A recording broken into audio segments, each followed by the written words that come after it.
Welcome back. I am so thrilled to have you here for another explainer. Today, we're tackling something we literally all struggle with every single day, whether we realize it or not. I'm talking about the universal struggle of making choices in a world of absolute limits. Think about the very first decision you made this morning. The alarm went off and you faced a classic dilemma. Do you hit snooze and get an extra 15 minutes of precious sleep, or do you get up right away so you have time to hit the gym? That moment of hesitation, that split-second math you're doing while staring at the ceiling, that is economics in action. Every single time you decide to do one thing, you are actively choosing not to do a million other things. But how do we actually measure the weight of those choices? How do we figure out the true underlying cost of our decisions, beyond just the dollars and cents? Well, that is exactly what we are breaking down today through the fascinating economic lens of opportunity cost. Okay, let's dive into this. Here is our game plan for today. We're going to start with the root of all choices, the basic economic problem. Then, we'll pin down exactly what opportunity cost is, look at how it hits consumers and workers, and then zoom way out to producers and governments. Finally, we'll wrap things up with the next best rule. All right, kicking things off with part one, the basic economic problem, the root of all choices. Before we even talk about costs, we've got to establish the villain of our story, the fundamental reason why we are all literally forced to make choices. It's just human nature, isn't it? We practically always want more. We constantly desire more free time, more money, better health, the newest gadgets. It just never ends. The moment we satisfy one desire, another pops up to take its place. But against this backdrop of endless desire, we run into a brick wall. Our resources are completely limited. There are only 24 hours in a day no matter who you are. There's only a finite amount of cash in your wallet. This clash right here, infinite desire slamming into finite reality, is what we call the basic economic problem. We physically and mathematically cannot have everything we want because our resources simply can't keep up with our imaginations. Because of that harsh reality, choices aren't optional, they are a mandatory feature of being human. Which brings us to section 2, defining opportunity cost. So what do you actually lose? Now that we understand the problem, this concept becomes the essential tool we use to measure the invisible sacrifices we make every day. So here it is. Opportunity cost is defined as the next best alternative foregone when a choice is made. I really want you to let that word foregone sink in for a second. It means permanently walking away from something you valued. When you commit to option A, you are actively, deliberately sacrificing option B. But the specific option that was your absolute second choice, the very best of the paths you had to reject, that becomes your true opportunity cost. It's rarely just a financial cost on a store receipt. It's the psychological cost, the phantom life, the alternate reality you gave up just so you could walk down the path you're on right now. It's one thing to talk about a grand economic theory, but let's see it in action. Moving to section 3, consumer and worker choices at the micro level. Let's look at how this plays out for you and me. Picture a little kid walking into a corner store with just a tiny bit of pocket money. Naturally, they want the whole store, but reality hits, they only have enough cash for one single item. So they're agonizing over this paralyzing dilemma between a bag of chips or a fresh bakery roll. It's a tough call. After a minute of intense debate, they go with the chips.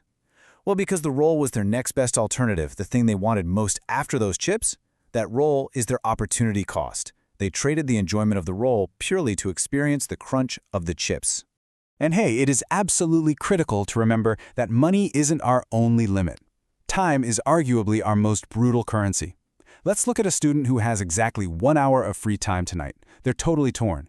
Do they use that hour to hit the books and secure a good grade on tomorrow's exam, or do they use that exact same hour to go outside and play a game of cricket with their friends?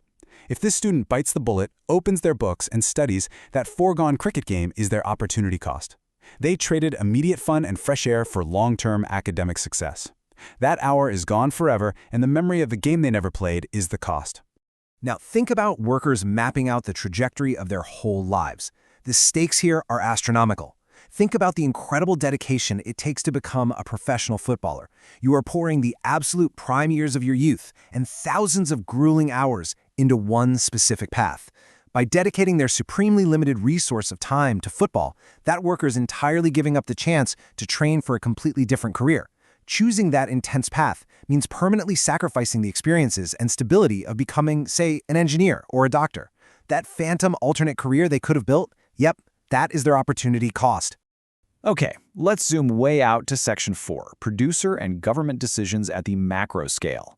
We've seen how pocket money and free time dictate micro-choices, but massive government institutions and billion-dollar companies face this exact same dilemma.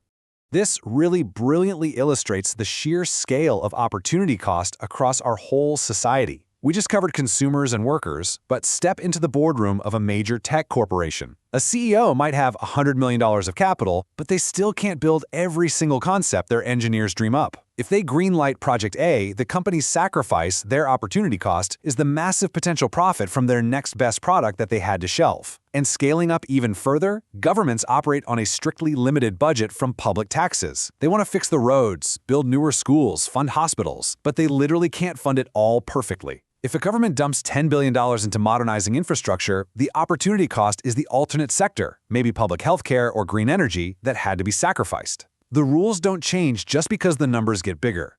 Which brings us to the absolute climax of our explainer, Section 5, the next best rule, the crucial distinction. People mess this up all the time, so mastering this will truly solidify your understanding. Let's set up a realistic scenario. Imagine a national government has a surplus budget and 3 priorities they're debating. Number 1, their absolute top pick that won the vote is education. Number 2, their backup plan is healthcare. And number 3, sitting at the very bottom of the list, is defense. After agonizing over it, they pass the bill to fund education first. The money is spent, the choice is made.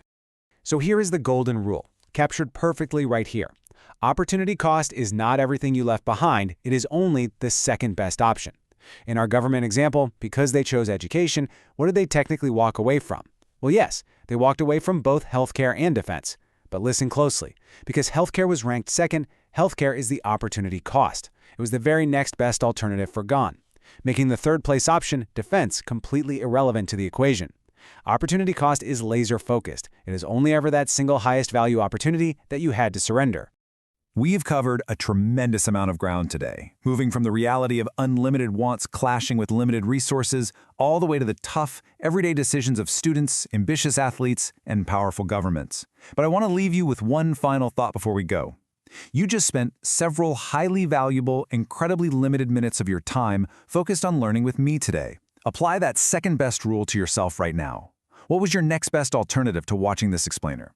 Were you going to scroll social media, take a nap, grab a coffee? Whatever that single best alternative was, that was your true opportunity cost for today.